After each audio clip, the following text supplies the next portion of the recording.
Hallelujah. Tunay po, Panginoon, na ikaw ay karapat-dapat. Ikaw ay mabuti. Napakadakila mo sa aming buhay. Kaya po ngayong hapon kami nagpupuri, nagpapasalamat sa iyo.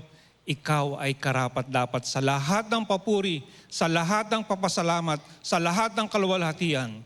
Hallelujah. At ang lahat ng sumasangayon, magsabi nga ng amen?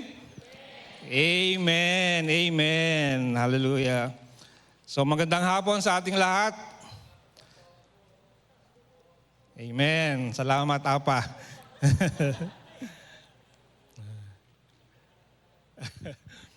So isang napakagandang pribileyo muli po na ako ay magbahagi sa inyo ngayong hapon ng salita ng Panginoon. Alam ko po mayroong magandang inihanda ang Panginoon. Ako ay, bagamat hindi halata, ako po excited sa loob. Excited na ba yan? Opo, excited na po to. This is as far as I can get. Okay, so sino po sa atin dito ang nandito nung nakaraang linggo? Taas nga po kamay. Oh, marami ring mga bago ngayon. Konti lang yun nandito, no? So, nung isang linggo po, meron tayong guest speaker. Si Paul Rapley, di po ba? Kakaibang experience yung naranasan natin ng isang linggo, di po ba? Natatandaan niyo ba yung isang linggo? Ano yung suot niyo kahapon? Ano yung kinain niyo kaninang breakfast? Baka hindi niyo na maalala. So, nung isang linggo po, meron tayong guest speaker, si Paul Rapley at saka yung kanyang asawa. Ang kanyang mensahe ay tungkol sa pagpapagaling, healing. Kalooban ng Panginoon, ang healing sa kanyang mga minamahal. At kalooban ng Panginoon na ikaw ay maging instrumento. Diba? God wants to heal through you. Yun po yung kanyang pamagat ng mensahe. So tunay nga na napakabuti ng Panginoon, binibigyan niya tayo ng mga kaloob, mga gifts, pinapadala niya upang tayo ay matatag sa ating buhay pananampalataya. Kung matatandaan po nyo bago si Paul Rapley, nagbahagi rin ako dito sa atin ng tungkol naman saan? Meron ba nakakatanda? Ang sabi sa atin, di ba, sa Psalm 90 verse 12, teach us to number our days. Yan, ipaunawa nyo sa amin na ang buhay namin ay maiksi lang. Yan. Sabi nga natin, dahil tayo ay nasa kalagitnaan ng taon, ay minarapat natin na tayo ay magkaroon ng pagkakataon na umupo at mag-take stock, mag-inventaryo. Panginoon, ano na nga ba ang nangyari sa nagdaang 6 na buwan? Ano na nga ba ang nakahanda sa darating na 6 na buwan? Di po ba? At ang title ng mensahe ay ang dashboard. Yes, ang dashboard ng buhay. Ano ba yung dashboard ng buhay? Di ba? 3. Time, talent, and treasure. Yan. Kamusta na nga ba yung mga time, talent, and treasure na pinagkatiwala sa atin ng may-ari? Di po ba? Yun yung mensahe natin. Nagiging tapat ba ako sa mga bagay na ito? Okay, so, pero pagkatapos noon, nagkaroon tayo ng revival nights. Yay! Di ba? Revival nights. 3 gabi tayo na nagkaroon ng revival meetings. Yan. Ano ba yung revival? Sabi nga sa atin, revival is bringing back to life. Muling buhayin. Yan, di ba? Another definition, meaning ng revival, it is an awakening, paggising of God's people to their true identity. Kaya meron tayong mga revival meetings upang magkaroon tayo ng muli, maalala natin, sino nga ba ako sa harapan ng Panginoon? Di po ba? Ang mga gabing ito, sino po nakatin sa atin dito, nung mga revival nights natin? That's Wednesday, Thursday, Friday, no? Pati ako nalimutan ko na rin. Akala ko Thursday, Friday, Saturday. Wednesday, Thursday, Friday, di ba? Yung mga, kung matatandaan ninyo, every night, binabahagi sa atin ni Pastor Josel yung 1 Thessalonians 5:23. Anong sabi doon? Baka ba nalinawa kayong lubos ng Diyos na siyang nagbibigay ng kapayapaan at naway panatilihin niyang walang kapintasan ang buo ninyong pagkatao? Ang ano yon? Ang espiritu, kaluluwa, at katawan hanggang sa pagbabalik ng ating Panginoong Kristo. So, yung pong 3 gabing yon, binahagi, dinistribute, di ba? Unang gabi nakatuon sa pagpapalakas ng espiritu, pangalawa, kaluluwa, pangatlo ay pangangatawan. Tama-tama, dumating nga si Paul Rapley the Sunday after that, di ba? Yung kagalingan mula sa anumang mga, hindi kapansanan ba ang Tagalog daw, yung from any infirmities, yung mga nagpapahirap sa atin, kalooban ng Panginoon na ang mga tagasunod niya ay maging malaya sa mga infirmities. Yan. So, sa pagtatapos niya, inilatag sa atin yung pinakamagandang kaloob ng ating Ama. Pinakamagandang kaloob sa lahat na binibigay ng ating Ama. Ano po yon? Ang kanyang bugtong na anak na si Jesus. Ang Panginoong Jesus, ang pinakamagandang bagay na nangyayari sa balat ng lupa. Ngayong hapon, nais kong lagyan ng dagdag, kumbaga, papaikpikin ko pa yung pundasyon na inilatag ni Paul Rapley tungkol sa katotohanan kung bakit kalooban ng Diyos ang healing at wholeness, pagpapagaling. Di ba? God wants to heal through you, sabi niya. Bakit? Nais ko pang palawigin ang mga katotohanan tungkol sa bakit kamo? Dahil sa kaharian ng Diyos. Ang healing and wholeness ay dahil sa katotohanan ang Diyos ay naghahari. Yan. So, pero bago pa man ako magpalawig, gusto ko pong magbalik-aral tayo sa mandali. Yan. Napakaganda. Medyo review lang tayo ng sandali. Napakaganda at dakila ang plano ng Diyos sa sanlibutan. Kaya nga, paraiso at langit ang nais niya para sa ating lahat. Para sa kanyang nilalang. Di ba? Nilagay niya ang kanyang nilalang sa hardin ng Eden.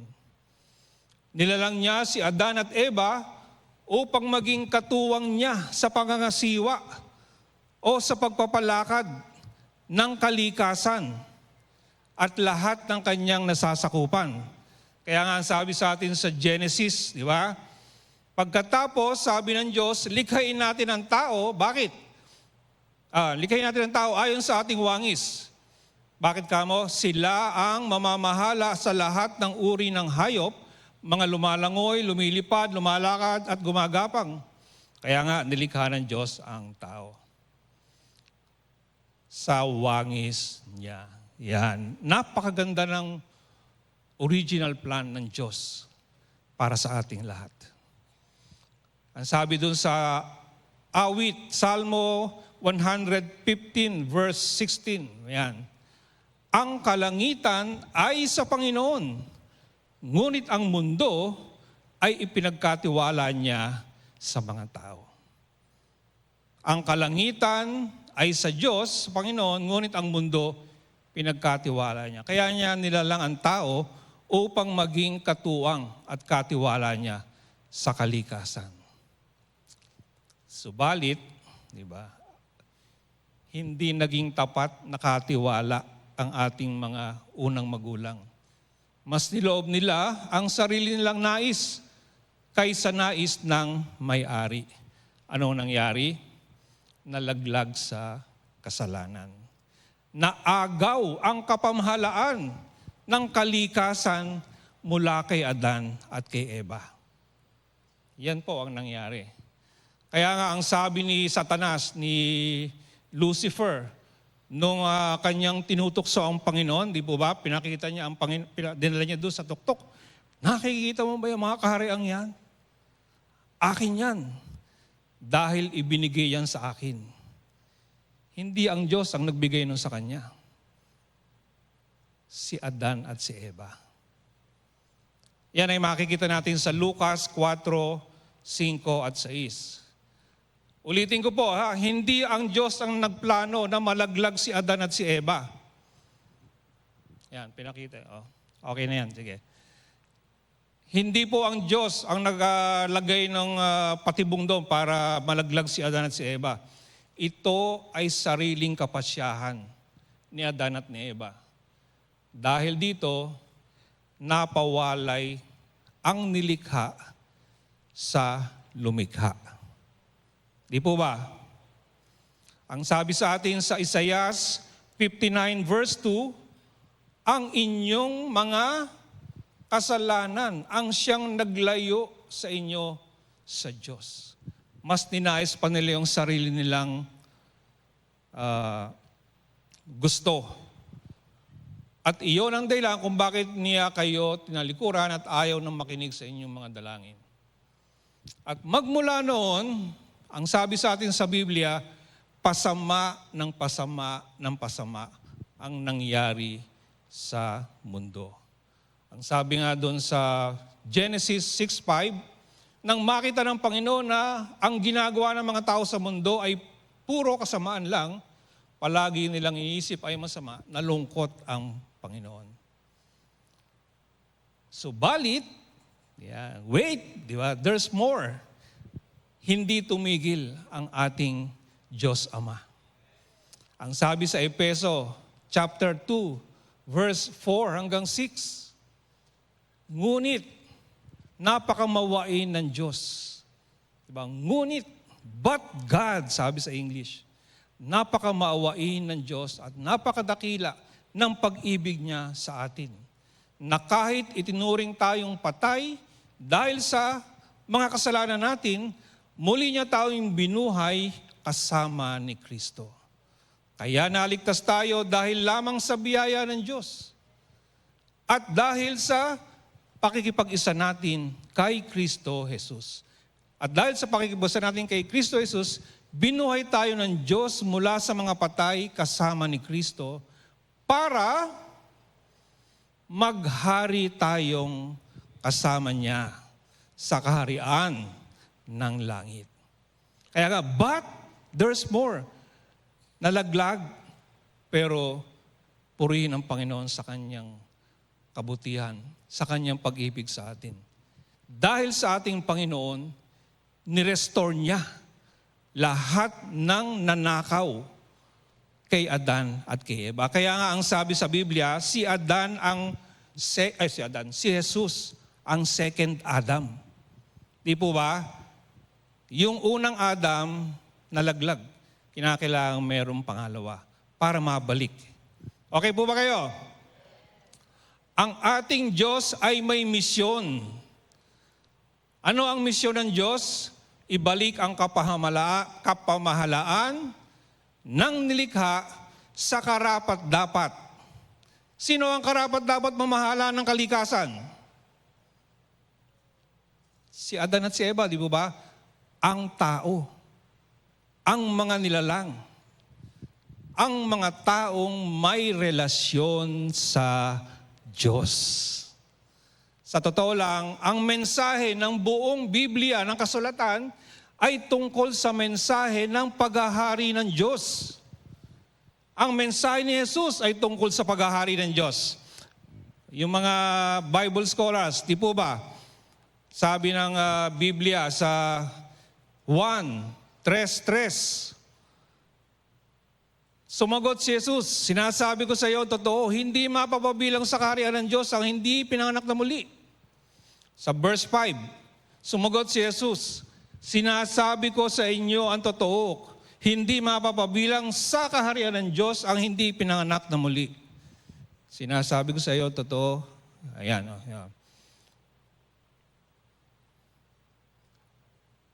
Ang sabi sa Lucas 8, talatang 10, sumagot si Jesus, ipinagkaloob sa inyo na malaman ang mga lihim tungkol sa paghahari ng Diyos.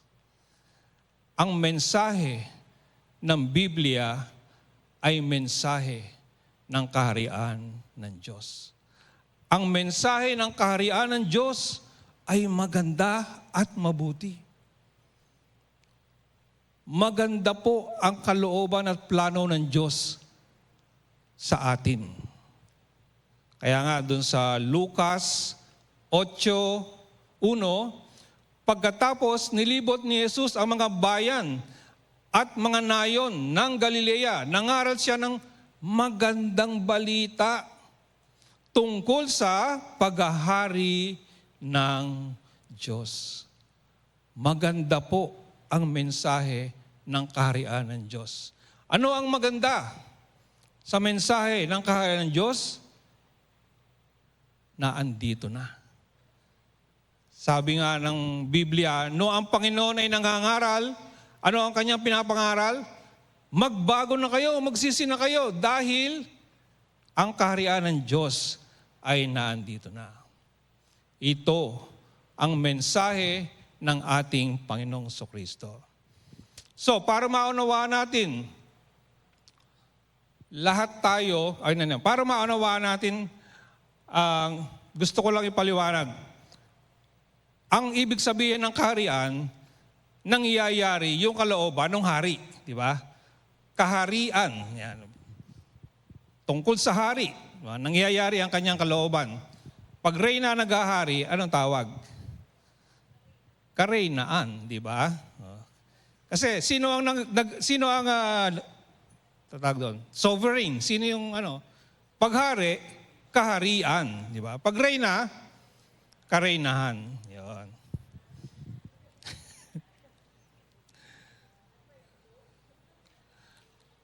Ang kaharian ay kung saan nangyayari ang nais at kalooban ng hari. Lahat tayo, dahil tayo ay katuwang, nilalang na katuwang, meron din tayong kaharian natin. Di po ba? Lahat tayo, meron tayong sphere na yung gusto natin ang nangyayari. Di ba? Lahat tayo. Meron tayong sphere of influence. Yung slave, wala nun. Hindi naman tayo slave. Lahat tayo merong kaharian. Yan. Kung ang Diyos ang iyong hari, bilang mamamayan ng kanyang kaharian, meron kang mga taglay na benepisyo. Bilang mamamayan ng kaharian, meron po tayong taglay na benepisyo. At ngayong hapon, yun po ang gusto kong ibahagi sa atin. Ang mga benepisyo ng mga mamamayan ng kaharian. Kung si Jesus ang iyong hari, ikaw ay mamamayan ng kaharian ni Jesus. Unang benepisyo, protektado. Protektado ka. Sakop ka ng pangangalaga ng hari. Salmo 103 verse 13, ang sabi sa atin, kung paanong ang ama ay nahahabag sa kanyang mga anak, ganoon din ang pagkahabag ng Panginoon sa mga may takot sa Kanya. Ang mga nagpapasakop sa hari, nahahabag ang hari. Ikaw ay pinapangalagaan. Merong kang proteksyon mula sa hari. Ganon po ang nature ng hari. Kaya may hari is to protect his subjects. Ang sabi po sa ito, napakaganda, sa Awit 91.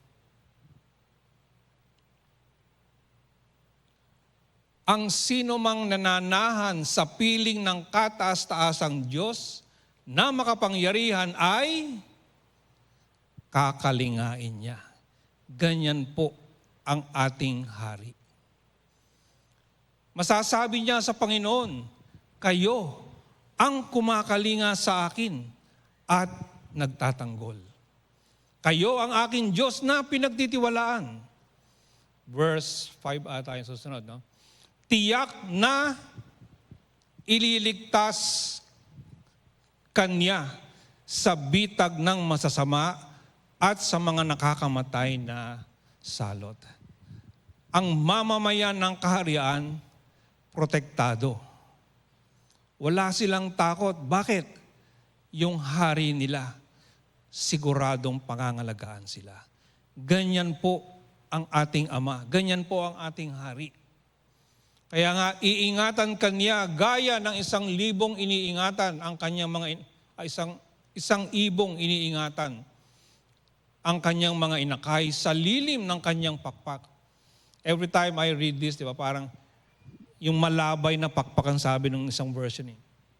Doon sa ilalim, walang makakapag-agaw sa iyo pag ikaw ay under the protection of God, our King.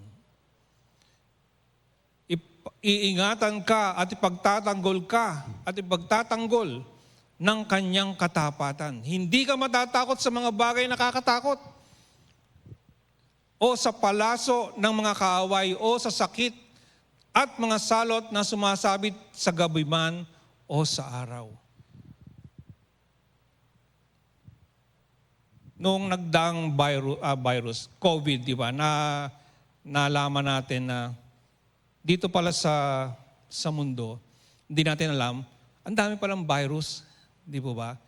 Hindi natin alam, pinoprotektahan tayo all the while ng ating hari, ng ating Panginoon. Hindi natin alintana na despite may mga virus pala and yet we are still here. Ganun po ang ating Panginoon. Kung ikaw ay mamamayan ng kaharian, protektado ka.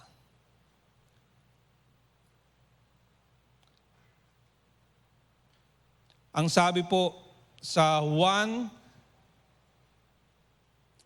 tuloy ko lang yung Psalm 91, napakaganda kasi nito eh. Dahil kahit libo-libo pa ang mamatay sa paligid mo, walang mangyayari sa iyo. Mga minamahal, kaya gusto kong basahin ito, gusto kong namnamin natin ano ang meron tayo. Dahil ang ating Diyos, dahil tayo ay nagpapasakop sa hari natin, ito po ang mga benepisyo. Walang mangyayari sa iyo. Dahil ginawa mong kanlungan ang Panginoon, ang kataas-taasang Diyos na aking tagapagtanggol, walang kasamaan, kalamidad o anumang salot ang darating sa iyo o sa iyong tahanan. Tiyak po yan. Yan ang pangako ng hari. Saan ka pa? Saan ka pa? Dahil uutusan ng Diyos ang kanyang mga anghel upang ingatan ka saan ka man magpunta. Bubuhatin ka nila upang hindi masugatan ang iyong mga paa sa bato. Tatapakan mo ang mga leon at ang mga masamang makabandag na ahas. Sinabi ng Diyos, ililigtas ko at iingatan ang umiibig at kumikilala sa akin. Hallelujah. Hallelujah. Kapag tumawag siya sa akin, sasagutin ko siya. Wow. Ililigtas ko siya at pararangalan. Bibigyan ko siya ng mahabang buhay at ipapakita ko sa kanya ang aking pagliligtas. Salamat po, Panginoon, sa iyong proteksyon. Kami ay may kapanatagan. Kami ay may kapayapaan. Bakit? Protektado ako. Protektado ka. Ang Diyos, ang hari ng mga hari, nangangakong hindi kanya pababayaan. Pangalawang benepisyo, una, you have protection. Pangalawa, suportado ka. Walang mamamayan ng kaharian. Walang pulube sa mamamayan ng kaharian. Wala po. Kahiya-hiya kasiraan ng hari ang pulube sa kanyang kaharian. How much more yung ating hari? Kaya nga, pangalawa, sigurado ka, you will be provided. Sagot ng hari ang lahat ng pangangailangan mo. Bakit ka mo?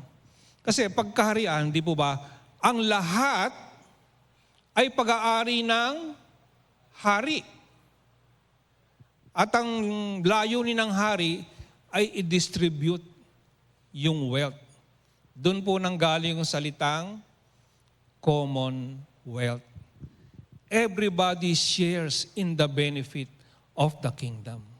Ganun po ang nature ng hari. Kaya kung kayo pupunta sa Middle East, di po ba? Kaya nga yung ibang mga kababayan natin nagrereklamo, di po ba? Bakit? Mas maganda benefit ng citizen kaysa sa kanila. Hindi pumapasok, sabi ng iba. Hindi pumapasok yung mga kasama kong mga citizen.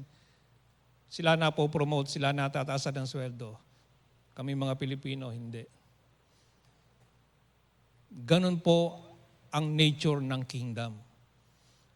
Nais ng ama, nais ng hari, ang wealth niya ma-distribute sa kanyang subjects. Kaya pag ikaw ay mamamayan ng kaharian ng Diyos, suportado ka ng hari mo. Wala kang katakot-takot. Hindi ka niya pababayaan. Ganun po ang ating hari. Protektado ka, suportado ka. Kaya nga ang sabi ng Panginoon natin sa Mateo chapter 6, napakaganda nito. Kaya sinasabi ko sa inyo, sabi ng ating hari, huwag kayong mag-alala tungkol sa inyong buhay. Kung ano ang inyong kakainin, inumin o susuotin. Dahil kung binigyan kayo ng Diyos ng buhay, siguradong bibigyan din kayo ng pagkain at isusuot. Yan po ang nature ng kingdom na kinabibilangan natin. Tingnan ninyo ang mga ibon sa himpapawid. Hindi sila nagtatanim o nag-aani o nag-iipon ng pagkain sa bodega. Ngunit, pinapakain sila ng inyong ama, amang nasa langit. Hindi ba't mas mahalaga kayo kaysa mga ibon? Amen po ba doon? Baka kasi iba na naisip kung yung ibon nga binibigyan ng sustento, para mas mahalaga pa yun kaysa sa akin. Minsan may feeling tayo na, Diyos, Lord, nandiyan ka ba? Minsan, pag tayo ay dumadaan sa pagsubok, di ba, parang may feeling ka na, parang malayo ang Diyos sa akin. Parang kinalimutan ako. Mga minamahal, huwag po tayong magduda dahil ang ating Diyos ay buhay. Siya ay palaging tumutustos sa lahat ng ating pangangailangan. Sino sa inyo ang makakapagpahaba ng kanyang buhay ng kahit isang saglit sa pamamagitan ng pag-aalala? Di ba? Pagka ba ikaw ay nagwo-worry, makakatulong ba yun? Mahahaba ba ang buhay mo? At bakit kayo nag-aalala tungkol sa pananamit? Tingnan ninyo ang mga bulaklak na tumutubo sa parang. Hindi sila nagtatrabaho o naghahabi. Ngunit sasabihin ko sa inyo, kahit si Solomon ay hindi nakapagsuot ng damit na kasing ganda ng mga bulaklak na ito sa kabila ng kanyang karangyaan. Kung dinadamitan ng Diyos ng ganito ang mga damo sa parang na buhay ngayon pero kinabukasan malalanta at susunugin, kayo pa kaya, sabi ng ating Panginoon, kayo pa kaya kay liit ng inyong pananampalataya. Mga minamahal, huwag po nating pagdudahan ang pag-ibig ng ating Panginoon. Kaya huwag kayong mag-alala kung ano ang inyong kakainin, iinumin o susuotin. Ang mga bagay na ito ang pinapahalagahan ng mga taong hindi kumikilala sa Diyos. Kung wala silang hari, wala silang Diyos, talagang pwede silang magganyan. Pero Ang taong may hari, may buhay na Diyos, ika nga, walang karapatang matakot, walang karapatang mangamba. Bakit ka mo? Siguradong susuportahan ka ng iyong hari. Ang mga bagay nito ang pinapahalaga ng mga tao hindi kumikilala sa Diyos. Ngunit alam ng inyong amang nasa langit na kailangan ninyo ang mga bagay nito. Kaya, unahin ninyo ang mapabilang sa kaharian ng Diyos at ang pagsunod sa kanyang kalooban at ibibigay niya ang lahat ng pangangailangan ninyo. Dito pa lang, ika nga, ulam na. Pwede na tayong mag-closing prayer. Ang hari natin ay mabuting hari. Hindi niya nais na magdakop ang kanyang mga nasasakupan. So ano pong mga benepisyo na meron tayo? Una, proteksyon. Para kang may bodyguard palagi. Di ba? Pangalawa, provision. Suportado ka. Pangatlo, sugo ka. Ikaw ay alagad ng kaharian. Kung ang ating hari ay may misyon, tayo ay kabilang sa kanyang misyon. May purpose ka sa mundong ito.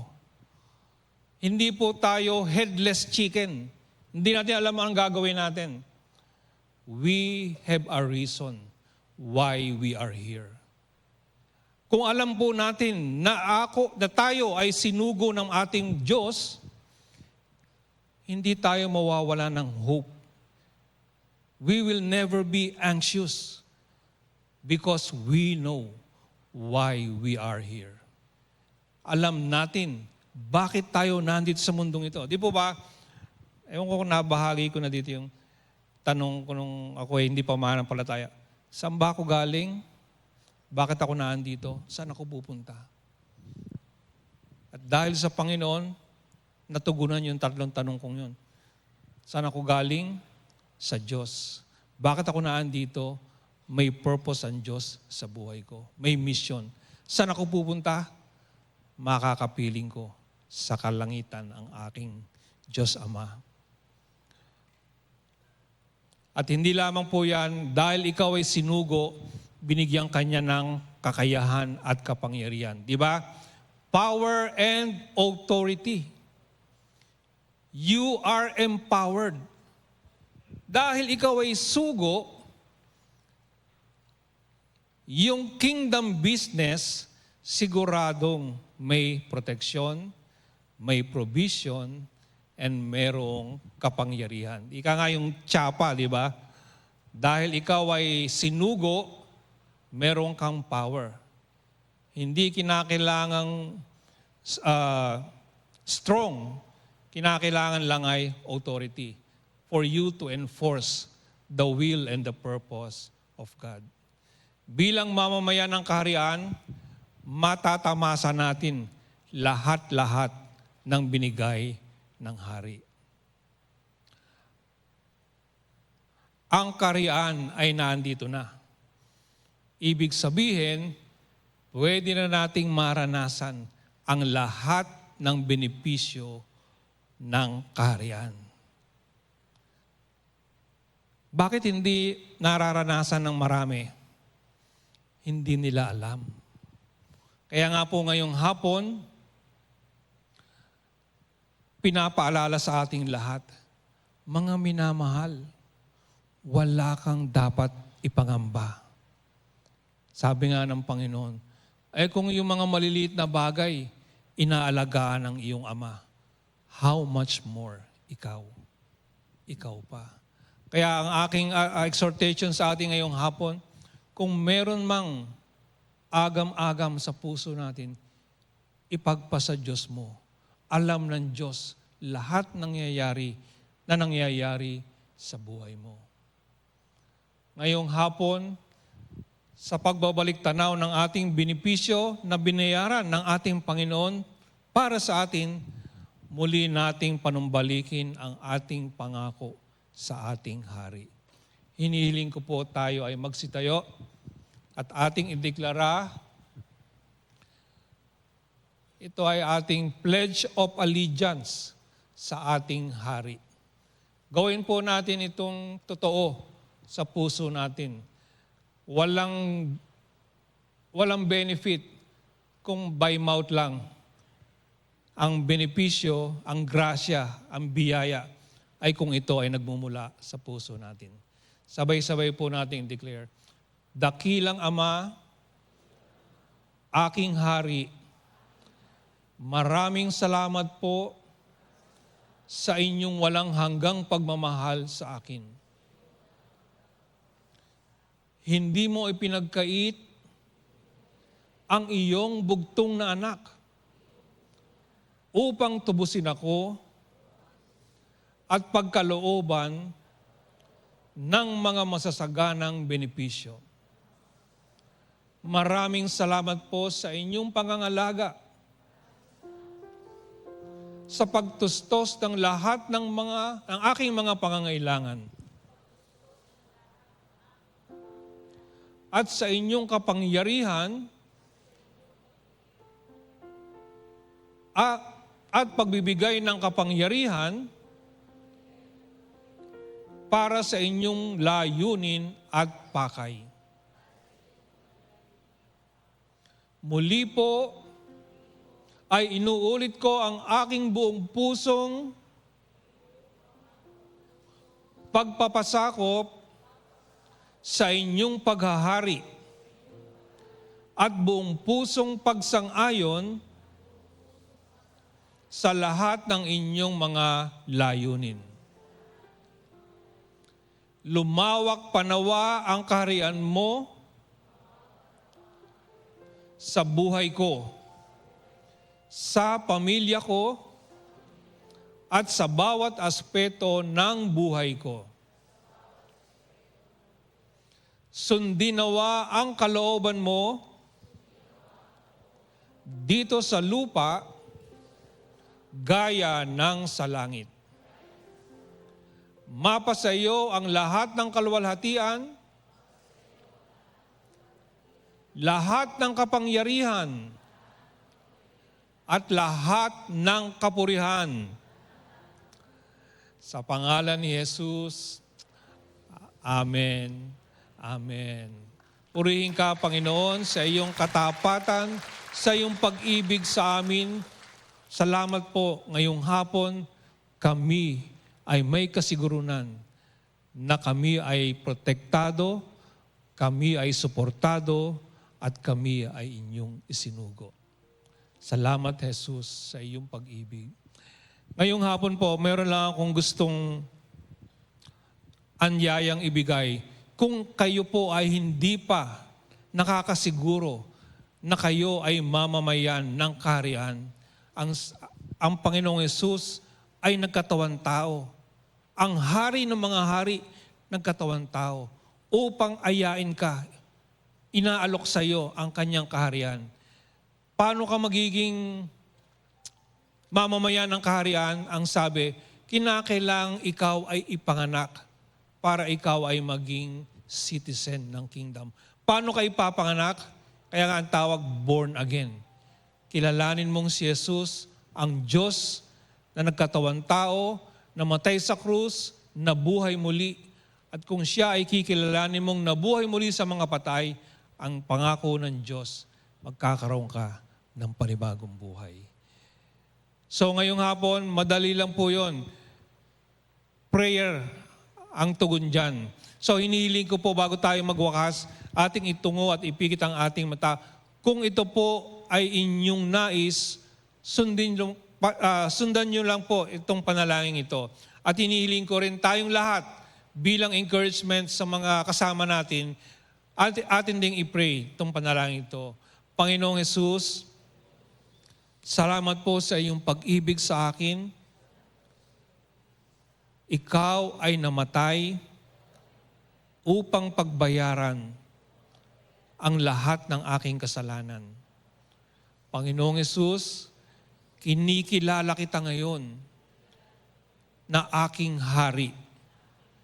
Mula ngayon, maghari ka sa buhay ko. mangyari ang kalooban mo para sa akin. Salamat po, Jesus. Amen. Amen. Hallelujah. Ito po ang assurance. Ang sabi ng Biblia, ang lahat ng tumatawag sa Kanya, tiyak maliligtas.